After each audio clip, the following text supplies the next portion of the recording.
Desde que a crise financeira se tornou mais aguda, muitas comparações têm sido feitas entre ela e 1929, a grande recessão americana. Nessa edição do Conta Corrente Especial, vamos traçar uma perspectiva histórica entre os anos 30 nos Estados Unidos e a atual crise que atinge a todo mundo.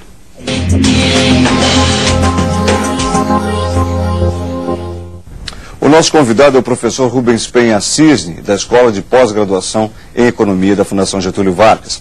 Ele vai nos ajudar a entender em que medida é correta ou inadequada a comparação com o 29, a saber como esta crise atinge o Brasil e, a partir do que foi aprendido depois da Grande Depressão, projetar como fica o futuro. É um grande prazer recebê-lo aqui no Conta Corrente Especial, professor Rubens.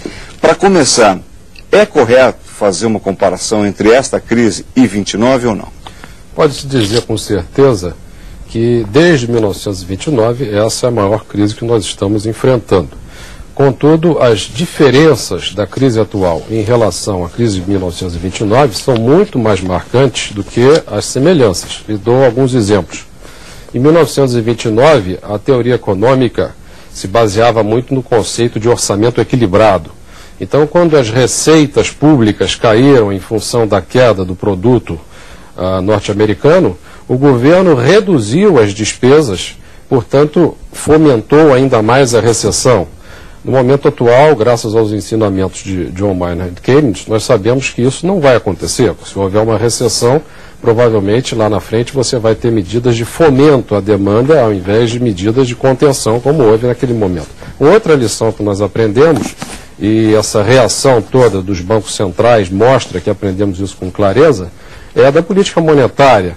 Naquele ponto do tempo, em 1929, houve uma contração de liquidez muito grande, só que o Banco Central não percebeu a tempo essa contração de liquidez e, como mostrou principalmente Milton Friedman, prêmio Nobel em Economia, principalmente pelos estudos da política monetária na Grande Depressão, isso foi um dos pontos principais, a falta de reação do Banco Central. Então essas são duas diferenças drásticas que nos aliviam em relação à ideia de que possamos estar agora indo para aqueles números. Repare, naquele período a Bolsa passou de 100 para 20, caiu a 1/5 do seu valor. O desemprego, que hoje em dia é 5 a 6, naquele tempo era 20% nos Estados Unidos, chegou a 40% na Alemanha. As falências bancárias foram 11 bancos em cada 25. Hoje em dia você conta ainda esse tipo de problema nos dedos. Então estamos bem distantes disso, mas há algumas semelhanças, não no sentido quantitativo, mas se me permite lembrar um ponto muito importante, a questão de coordenação.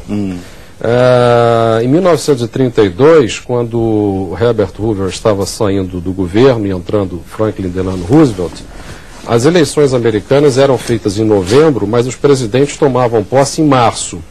Nesse interregno, nesse vácuo de poder que se abriu entre a saída de um presidente e a entrada de um outro, houve um agravamento muito grande da recessão que se previa dali para frente, o que mostra a necessidade de ter uma coordenação forte.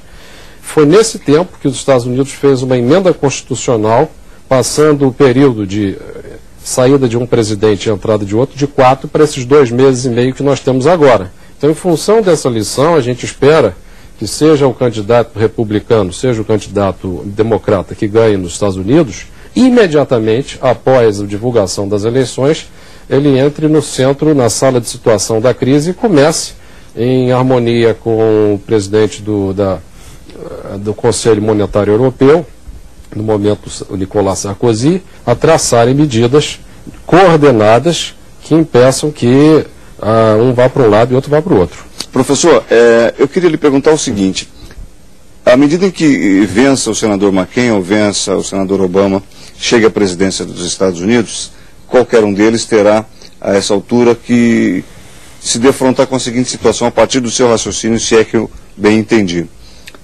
Não há mais a posição de grande xerife, grande administrador, grande gerente da crise financeira, daquele que se senta na cadeira principal da Casa Branca, mas sim uma espécie de um colegiado que hoje também tem um polo importante de decisão na União Europeia. A exemplo do que nós vimos agora recentemente, quando capitaneados até pelo presidente francês Sarkozy, os países europeus tiveram uma atuação bastante mais flagrante, frontal, direta e rápida para evitar que maiores consequências chegassem dessa crise às instituições europeias. Dividiu-se esse poder, então?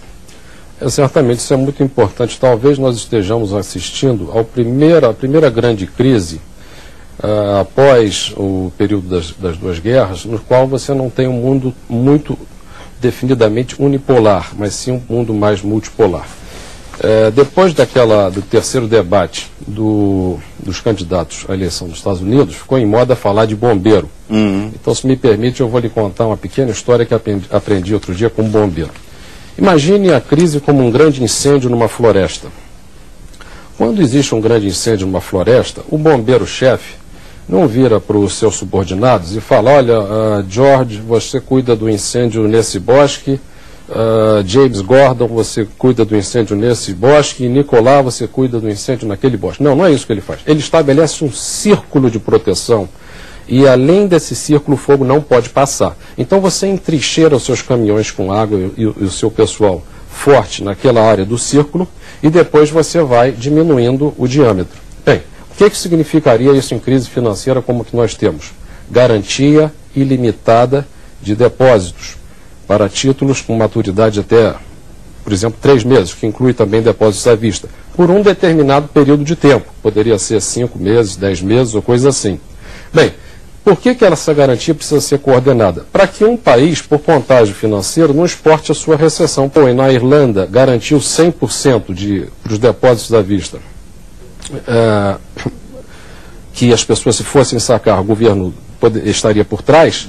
Na Inglaterra, o James Gordon Brown imediatamente queixou-se. Por quê? Porque os depositantes dos bancos ingleses estavam querendo passar a ser depositantes dos bancos irlandeses, portanto a Irlanda estaria exportando uma crise para o outro país. A mesma coisa acontece agora com a Austrália fazendo isso. Então, infelizmente, nós não temos, na arquitetura gerada por Bretton Woods em 1944, um FMI que seja tão dinâmico quanto precisa ser hoje em dia em função desse contágio financeiro.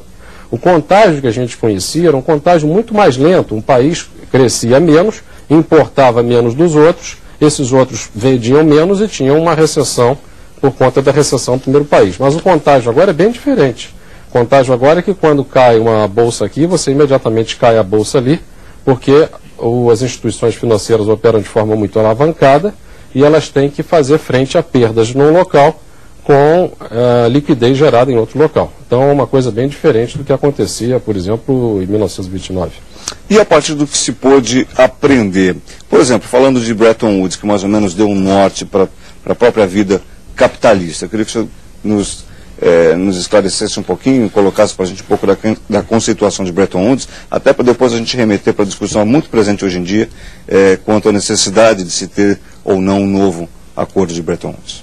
Essa arquitetura realmente não consegue hoje em dia fazer frente à demanda que existe de coordenação internacional. Eu falei do contágio, você colocou a questão de 1929. Em 1929 houve um contágio institucional totalmente diferente desse que a gente observa hoje em dia. Houve o contágio da Alemanha pelos Estados Unidos, mas em decorrência principalmente do Acordo de Versalhes de 1919, no qual se determinou que a Alemanha pagaria reparações de guerra. A Alemanha se endividou com bancos americanos e quando houve o crash da Bolsa em outubro de 29 e logo depois, os bancos quiseram fazer caixa exigindo da Alemanha o pagamento imediato daquelas obrigações, empréstimos decorrentes do Tratado de Versalhes. Isso foi um contágio do tipo que a gente observa, mas por motivos totalmente diferentes, motivos históricos determinados pela Primeira Guerra Mundial, e isso gerou na Alemanha um desemprego muito superior ao americano, da ordem de 40%, e depois fomentou toda a base para o surgimento de partido, do Partido Nacional Socialista e para a guerra que veio logo depois. Então, hoje em dia o contágio se dá principalmente em termos das bolsas de valores, em termos, como eu citei, essa exportação de problema da Irlanda para a Inglaterra via mercados financeiros, e a arquitetura mundial vai precisar ser modificada, como já está tentando fazer com a liderança no Conselho Europeu o presidente Sarkozy, para fazer frente a essa necessidade de coordenação. Um outro exemplo, se me permite, um outro exemplo da necessidade de coordenação. Os Estados Unidos quis baixar a taxa de juros ao início da crise, mas para isso era necessário que a Europa também o fizesse, porque senão os capitais migrariam dos Estados Unidos para a Europa e dessa forma o dólar se desvalorizaria e poderia gerar problemas. Então era necessário convencer também a Europa a fazer isso, o que não foi possível. A Europa manteve os juros e a falta de coordenação, uma vez mais, dificultou a solução da crise.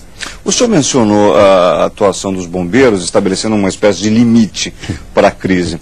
Nós não vimos até o presente momento nenhuma possibilidade, digamos assim, de que se divise algum limite para esta crise, ou estamos vivenciando a essa altura talvez exatamente esta divisão de águas? As 2 próximas semanas vão ser cruciais. Foram tomadas várias medidas. O Banco Central comprou commercial paper, o Banco Central americano deu liquidez a várias instituições. Houve o plano Paulson, que foi um plano que mirava inicialmente a compra de ativos podres, mas depois está passando a mirar também a capitalização dos bancos, que é muito mais eficiente do que a compra de ativos podres, mas a gente não sabe se isso vai ser suficiente. Ainda existe uma falta coordenada de garantia que as pessoas gostariam de ter em depósitos e coisas assim. E as próximas semanas vão delimitar o seguinte: ou a coisa reverte, o que nós queremos que aconteça, ou medidas mais peremptórias, mais decisivas vão ser necessárias. Existem medidas em que você, por exemplo, obriga que os credores se entendam com os acionistas, possivelmente às custas de uma queda do valor da dívida, e aplica-se, por exemplo, de forma forçada o capítulo 11 da Lei de Falências dos Estados Unidos, que diz uma coisa bem simples. Se você tem uma padaria e você, de repente, não tem mais os seus ativos valendo suficiente para dar continuidade ao seu negócio, mas você tem dívidas, você sai como dono e o seu credor passa a ser dono, ou seja, uma troca de dívida por ações, né? Então, existe essa ideia de tentar forçar isso, é uma coisa que já existe no capítulo 11, mas o capítulo 11 seria muito demorado. O que aconteceria do Banco Central impingir, fazer com que as pessoas se entendessem nesse sentido. Uma outra saída também radical seria um mais forte aporte de ações preferenciais dos bancos da parte dos governos, o que poderia implicar até mesmo, se houvesse uma expansão dessa estratégia, em nacionalização parcial dos bancos. Mas é uma nacionalização temporária, sim, que seria revertida assim que fosse possível. Só estou mencionando as atuações dos bancos centrais. Os Estados Unidos aprenderam com a Europa, na marra, como conduzir uma crise dessas proporções, nessas ações recentes, a partir dos países da comunidade europeia, quando eles atuaram mais rapidamente, mais no ponto central da questão. É preciso separar os Estados Unidos governo, os Estados Unidos academia. A ideia de compra de participações acionárias, capitalização dos bancos, veio, na verdade, do James Gordon Brown, que havia sido ministro das Finanças do Blair por 10 anos. Então, é um homem experiente, formado em história, mas sabe muito bem que é muito melhor capitalizar banco para voltar a fluir os empréstimos que comprar títulos cujo preço ninguém sabia. Então, a ideia veio daí. A ideia que eu acabei de mencionar, de forçar, o que nos Estados Unidos eles chamam de cram down, que é forçar o entendimento de credores e devedores à la capítulo 11, mas numa velocidade muito maior, vem de um professor da Universidade de Chicago, portanto, americano. E nos Estados Unidos houve uma grande reação da academia a esta ideia dos 750 bilhões de dólares do Paulson. Então, quer dizer, os Estados Unidos aprendeu em termos de ação governamental, mas a academia americana, sim, claro, estava alinhada com o que veio a fazer depois a Inglaterra e a França. E a França aí no papel da presidência do Conselho Europeu. Portanto, os 27 países da União Europeia e, mais importantemente, os 15 países da área do euro. Uhum. E para fazer um raciocínio paralelo ou semelhante a esse, a atuação do nosso Banco Central brasileiro, guardadas as devidas proporções e os interesses daquilo que a crise se reflete no Brasil, como é que o senhor tem observado? Tem sido ela própria também adequada? Tem sido adequada. O Banco Central tem feito provisões de liquidez, liberado compulsórios que eram determinados para aplicações em alguns setores, reduzido algumas alíquotas de compulsório, E é isso que tem que fazer. No momento desse, existe uma brutal demanda por liquidez. As pessoas querem liquidez, querem estar líquidas para fazer bons negócios. E numa situação em que existe aumento da demanda por liquidez, ganha quem tem liquidez, perde quem não tem. O Banco Central se antecipou e está fazendo o máximo que pode para que essa crise não gere por aqui o mesmo tipo de problema que já está gerando em alguns outros países. Agora, no caso da Bolsa, a gente não consegue reverter, porque a Bolsa você tem muito do nosso passivo externo líquido, de pessoas que vêm de fora, que são os não residentes, que compram aqui ações e títulos do governo. Isso não entra no cálculo da dívida líquida, mas entra no cálculo do passivo externo líquido. E essa pressão sobre o dólar também vem dessas transformações de ativo, em que o não residente vende suas ações em bolsa para fazer frente a uma descapitalização que teve em outro mercado emergente e compra dólar, fazendo pressão altista sobre o dólar. Eu ia mencionar exatamente o câmbio, professor. É esse o nosso subprime? Não, o câmbio brasileiro está no regime flutuante, o que significa dizer que aquelas crises da década de 80, né, crise de 1982, depois a crise lá depois do cruzado, esse tipo de crise a gente está mais protegido, porque a gente não está mais, o Banco Central não aposta mais numa cotação, ele deixa flutuar a cotação, né? Nos Estados Unidos houve explicação monetária, regulatória e fiscal. Muito se fala na monetária e regulatória.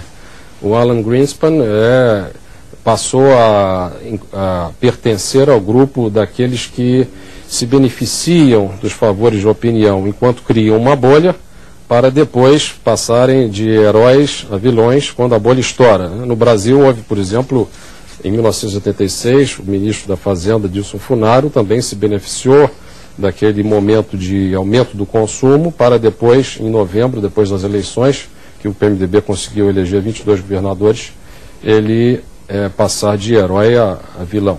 Então, na questão do dólar, eu acho que a coisa está mais ou menos sob controle, né? E o Banco Central tem feito o que deveria fazer. Mas e os derivativos cambiais? A gente teve já alguns exemplos bastante contundentes de empresas que fecharam seus contratos, né, nessa modalidade e que oferiram aí prejuízos importantes. Um problema de cada empresa, que faz uma aposta numa direção, uma aposta na outra. Os economistas têm essa particularidade, que eles administram estoques. Quando um engenheiro dorme no ponto, o fluxo de produtos de uma determinada empresa é afetado e aquela empresa perde a produção daqueles 2 ou 3 dias em que o engenheiro dormiu no ponto. Agora, quando o economista faz uma aposta e essa aposta vai na direção contrária, ele faz a aposta sobre o valor acumulado dos lucros daquela empresa durante anos. Então, o poder de alavancagem é muito maior. Mas queiramos que o lado do setor real gere lucros suficientes para que essas perdas sejam recuperadas. Ou seja, professor, 29 nos ensinou a não repetir 29. Ensinou. Ensinou através dos ensinamentos, principalmente de Keynes e de Friedman.